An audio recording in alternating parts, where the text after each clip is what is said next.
हिंदी माध्यम का होना कोई क्राइम वाली बात नहीं है। इनफैक्ट मैं ये कहूँगा कि हिंदी माध्यम का जो आईक्यू लेवल होता है स्टूडेंट्स का, वो कंपैरिजन टू अंग्रेजी माध्यम के बच्चों से ज़्यादा होता है। पैसा आपको सुकून नहीं दे सकता, गलत बात भैया। पैसा सब कुछ देता है, ठीक है भाई, कहने की बात है, लेकिन यहाँ से संतुष्टि आपको नहीं मिलेगी अगर आपको बच्चों काम से प्यार नहीं है तो। फेब और मार्च में एक बार आपको पूरा रिवीजन करने को चाहिए ही चाहिए। दोबारा आपको पढ़ना पड़ेगा। जब तक आप पढ़े नहीं हो तब तक कुछ काम होने वाला नहीं है, पूरा रिवीजन करना पड़ेगा। हाँ जी बेटा, नमस्कार, कैसे हैं आप सब? This side Sachin Upadhyay, NEET physics mentor.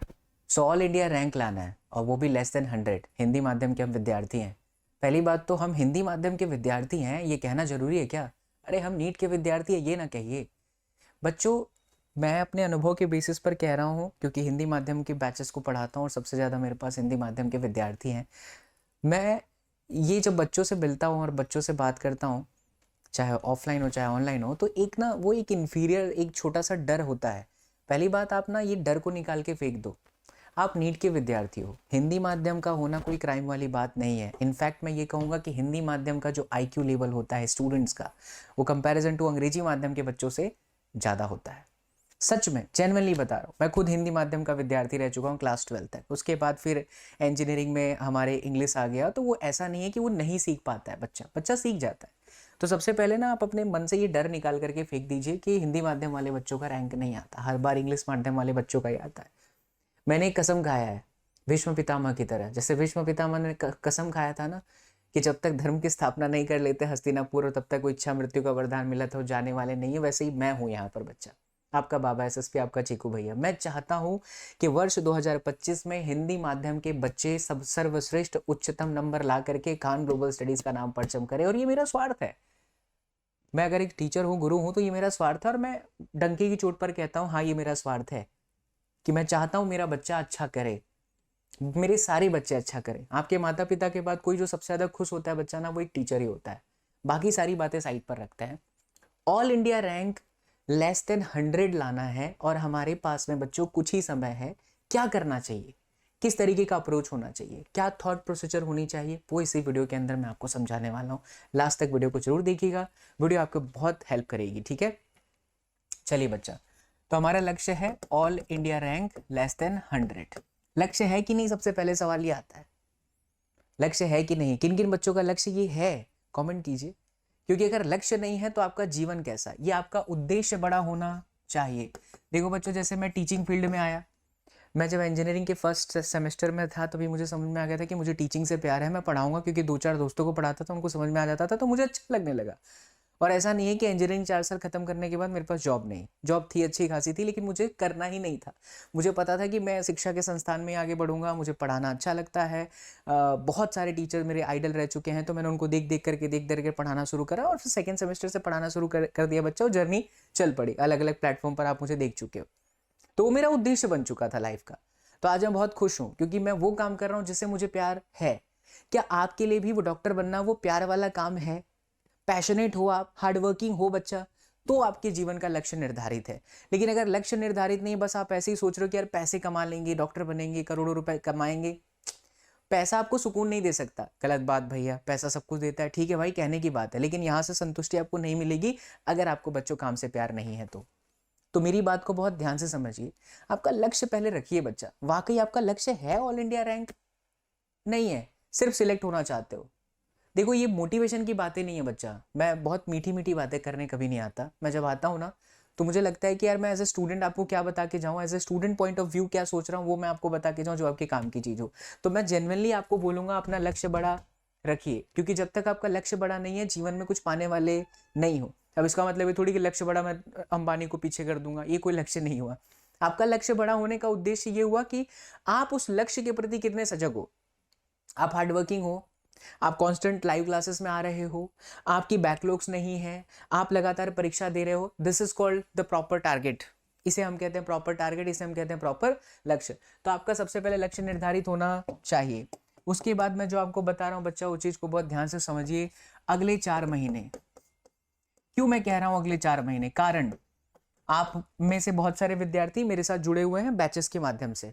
हमारे बैचेस में जनवरी तक सिलेबस खत्म हो जाएगा। हो सकता है आप दूसरे प्लेटफॉर्म के विद्यार्थी हो, तो मैं आपको ये जरूर सलाह दूंगा बेटा कि कोशिश ये कीजिए कि अपने शिक्षक को, अपने टीचर्स को जरूर बोलिएगा सिलेबस जनवरी तक खत्म करा दे। क्यों? क्योंकि अगर आपके अगले 4 महीने में जैन तक सिलेबस खत्म हो जाता है बच्चा, तो बचता आपके पास फेब है, उसके बाद मार्च है, उसके बाद आपका अप्रैल है, ठीक है ना। फेब और मार्च में एक बार आपको पूरा रिवीजन करने को चाहिए ही चाहिए, दोबारा आपको पढ़ना पड़ेगा। जब तक आप पढ़े नहीं हो तब तक कुछ काम होने वाला नहीं है, पूरा रिवीजन करना पड़ेगा। और मंथ ऑफ अप्रैल में आपको लगातार क्या देनी चाहिए? मॉक टेस्ट देने चाहिए। तो अगर आप सिलेबस वाई महाराज मार्च में खत्म कर रहे हैं, तो फिर अप्रैल में परीक्षा कैसे देंगे, रिविजन कब करेंगे? इसलिए सबसे पहला लक्ष्य निर्धारित हुआ। सेकेंड, निर्धारित लक्ष्य के हिसाब से बच्चों आपको जनवरी तक सिलेबस खत्म कर देना चाहिए। फिर उसके बाद 2 महीने की लगातार रिवीजन, और उसके बाद आपका अप्रैल और इसके अंदर आप लगातार मॉक टेस्ट देते चले जाओ। ये बात तो हमें सर अच्छे से समझ में आ गया। दूसरा, आप ये देखो कि अगले 4 महीने में आपके सेल्फ स्टडी का टाइमिंग क्या है। आप कितना प्रैक्टिस कर रहे हो बच्चा, आप कितना स्वाध्याय कर रहे हो। मैं हर क्लास में जाता हूं जब भी, तो मैं बच्चा आपसे यही बात करता हूं कि नीट की जो एग्जामिनेशन है उसका पैटर्न अलग है, जेई की जो एग्जामिनेशन है उसका पैटर्न अलग है।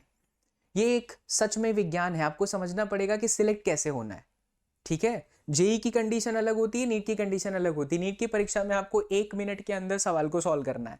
फिजिक्स में 45, केमिस्ट्री में 45, और आपके जो बायो होते हैं उसके अंदर 90 क्वेश्चंस आपको करने हैं।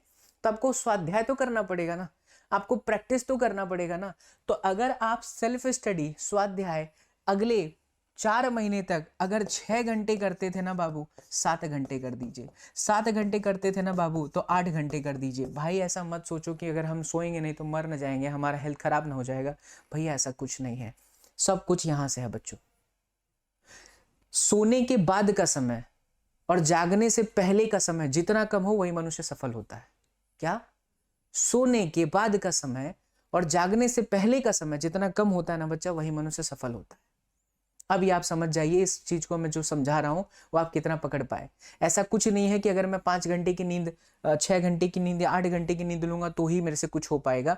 5 घंटे की नींद में भी बच्चा वो सारी चीजें हो सकती हैं जो 8 घंटे की नींद में वो होता नहीं है। तो आपको सबसे पहले अपने स्वाध्याय का, यानी अपने सेल्फ स्टडी का टाइमिंग बढ़ाना पड़ेगा बच्चों। सेल्फ प्रैक्टिस करना शुरू कर दीजिए। उसके बाद आप लाइव क्लासेस, कसम खा लो, एक भी मिस नहीं करोगे, एक भी मिस नहीं करोगे। अगर आप एक भी क्लास छोड़ते हो वो बन जाता है बैकलॉग, और बैकलॉग जब बन जाता है तो आ जाता है बहुत सारा टेंशन, और जब बहुत सारा टेंशन आ जाता है तो किताब हो जाता है ऐसे कि अब मुझसे पढ़ा नहीं जाएगा। फिर क्या होता है, चैट सेक्शन में होती है बकैती।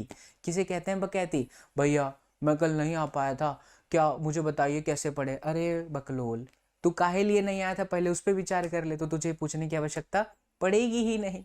क्या मेरी बात क्लियर है? तो आप कोशिश ये कीजिए कि आपका एक भी लाइव क्लास ना छूटे बच्चों। मैक्सिमम से मैक्सिमम, मैक्सिमम से मैक्सिमम आपको क्या करना है बच्चों, चैप्टर के साथ ही पीवाईक्यूज करते रहने हैं अगले 4 महीने तक। क्लास के अंदर जो भी पढ़ाया गया उससे रिलेटेड, जैसे हम क्या करते हैं बच्चा, हम जब चैप्टर खत्म कर रहे होते हैं ना, तो चैप्टर जब पढ़ा रहे होते हैं तो कॉन्सेप्ट्स के साथ एप्लीकेशन तो बताते हैं कि बेटा ये क्वेश्चन जेई में आया था, ये क्वेश्चन नीट में आया है, ये all India pre medical test में आया है, ये प्री मेडिकल टेस्ट में आया है, या AEEE के अंदर आया हुआ है, ये नीट का रिलेवेंट क्वेश्चन है, ये 2025 में आ सकता है इस कॉन्सेप्ट से रिलेटेड। और फिर उसके बाद जब चैप्टर खत्म हो रहा है ना बाबू, तो हम उसी से रिलेटेड जितना भी नीट का पीवाईक्यूज होता है वो सब बता देते हैं। तो वही पैटर्न को आपको फॉलो करना है बच्चों, कि जब भी आप पढ़ाई कर रहे हो तो अगले 4 से 5 महीने तक मैक्सिमम से मैक्सिमम प्रीवियस ईयर के क्वेश्चंस करना है। क्यों बच्चा पार्टी करने वाले हो ना? चीकू भैया को विश्वास है कि मेरे बच्चा पार्टी करने वाले हैं। कमेंट सेक्शन के अंदर लिख दीजिए जी भैया हम करने वाले हैं। तो इतनी बातें हमारी क्लियर है कि हमारा सिलेबस सही समय पर खत्म होना चाहिए, ताकि हमको सही समय का रिवीजन मिल जाए और सही समय पे हम मॉक टेस्ट लगातार दे सके। सेल्फ प्रैक्टिस का टाइमिंग बढ़ा देना है, लाइव क्लासेस मिस नहीं करना है, और मैक्सिमम से मैक्सिमम प्रीवियस ईयर के क्वेश्चंस करने हैं अगले 4 महीने में बच्चों। देखो all India rank less than 100 लाने वाले विद्यार्थियों में भी कुछ ना कुछ कमी रहती है, लेकिन फिर भी वो ऑल इंडिया रैंक 100 ले आ पाते हैं। जानते हो क्यों? क्योंकि उन्हें पता है कि उनकी कमियां कहां हैं। नो योर वीक पॉइंट, अपने कमियों पर काम करो, अपने कमियों पर क्या करो बच्चों, काम करो। हम लोग 90s के किड्स हैं ना बाबू, तो हम लोग के समय में ना क्रिकेट के एक ही भगवान कहे जाते थे और आज भी हैं, सचिन तेंदुलकर। उनके बारे में कहा जाता था कि एक बार उनको ब्रेटली ने बोल्ड कर दिया था। उसके बाद नेक्स्ट डे वो क्या किए थे पता है बच्चा? एक ही टप्पा पर, एक ही जगह पर ऐसा बॉल उसी प्रैक्टिस लगातार किए थे। एक और उनसे रिलेटेड बहुत जबरदस्त कहानी है। ऑस्ट्रेलिया में जब मैच हो रहा था टेस्ट क्रिकेट का, उस समय बहुत ज़्यादा चलन था, अब तो खैर कभी काफ़ी कम हो चुका है, T20 और ये सब चक्कर में, बकैती के चक्कर में। तो उनको हर बार ना ऑफ स्टंप की बॉल पर आउट कर दिया जाता था। ऑस्ट्रेलिया के जो बॉलर थे वो जानबूझ करके, बैट्समैन सचिन तेंदुलकर थे, उनको ऑफ स्टंप पे आउट कर देते थे। 2 टेस्ट मैच में लगातार आउट हुए, तीसरा टेस्ट आखिरी टेस्ट मैच था। उन्होंने रात भर इतनी जबरदस्त प्रैक्टिस करी, रात भर क्या बच्चा, उन्होंने सोच लिया था, पागल हो गए थे। ऐसी प्रैक्टिस करी मेरी जान कि वो एक भी बॉल ऑफ स्टंप का खेले ही नहीं। सारा का सारा जो उन्होंने रन बनाया सब लेग स्टंप पर बनाया है, सेंचुरी मारे थे। सचिन रमेश तेंदुलकर की बात कर रहा हूं। इसे क्या कहते हैं जानते हैं? अभ्यास। उनको पता था कि उनकी कमी वही है। अब वो ऐसा सोच लेते कि यार हम तो महान बल्लेबाज है, सुनील गावस्कर का रिकॉर्ड तोड़ चुके हैं 33-34 सेंचुरी मार करके, अरे हमको क्या अगले मैच में फिर मार देंगे, तो फिर पुका जाते, फिर आउट हो जाते बच्चों। समझ रहे हो ना? तो अवेयरनेस होनी चाहिए, आपको पता होना चाहिए कि मेरा कौन सा वीक एरियाज है, मेरे को केमिस्ट्री में कहाँ काम करना है, मेरे को फिजिक्स में कहाँ काम करना है, मेरे को बायो में कहाँ काम करना है। तो आपको उस कमियों को पकड़ करके उसके ऊपर काम करने की आवश्यकता है। जो बच्चा ये कर जाएगा, कसम से बच्चा बता रहा हूँ, वो all India rank less than 100 लेकर के पक्का आने वाला है। मोटा मोटा यही बात बिठा करके रखो, हर एक टॉपर बच्चा यही करता है, सिलेबस सही समय पे खत्म करता है। सब कुछ आपको पढ़ने की जरूरत नहीं है, डेरिवेशन आपको पढ़ने की जरूरत नहीं है। डेरिवेशन से आने वाली चीज आपको आनी चाहिए। मैं फिजिक्स की बात कर रहा हूँ, केमिस्ट्री में एनसीईआरटी लाइन बाय लाइन आनी चाहिए, बायोलॉजी में पूरा का पूरा याद होना एनसीईआरटी चाहिए। जिसको इतना आ गया बच्चा, समझ लो बायो में लेके आ गया। तो अगर आप इन चीजों पर काम करते हो तो मैं बता रहा हूँ बच्चा, रैंक आपका पक्का है, सिलेक्शन आपका पक्का है। कौन कौन बच्चा रैंक ला करके, सिलेक्शन लेकर के परचम लहराने वाला है खान ग्लोबल स्टडीज का? कमेंट सेक्शन में कमेंट हो जाए बच्चों। और ऐसी और भी इंटरेस्टिंग वीडियोस लगातार चैनल पर आते रहेंगे। हम लोग आपके लिए लगातार वीडियोस ला रहे हैं, जैसे कि मैं दबंग बैच पढ़ा रहा हूँ बच्चा, recording sessions to the point, बहुत बढ़िया। एनसीईआरटी लाइन बाय लाइन है, उसे जरूर देखिएगा और अपना प्यार भी जोड़ दीजिएगा। चैनल को अगर सब्सक्राइब नहीं किए बेटा तो जरूर कर लीजिएगा। मिलता हूँ आप लोगों से अगले वीडियो में। जय हिंद।